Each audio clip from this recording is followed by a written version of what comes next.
dada kay ha? Unsa mingan?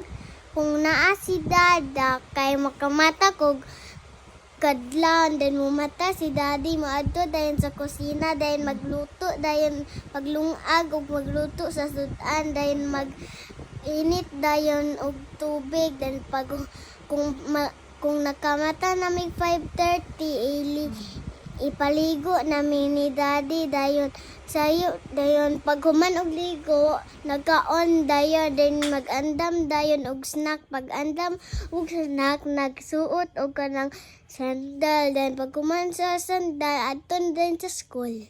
Na imong routine ug na si daddy. Siya man magmata sayo. Kaya ko tulog pa man ko. Tulog man ka kay dugay man mag-start yung work. Mag-rest to man si mami. Mami nga lang, bed and rest ka. Bed and rest? Bed rest? Ay, Wala lang para dili mo gawa si baby ug sayo. Ay! Kay kung sige kaglakaw-lakaw, kay kay bugat ng bibi mo huwas dayon. Dili pa pwede. Maol sige ra kay gigda.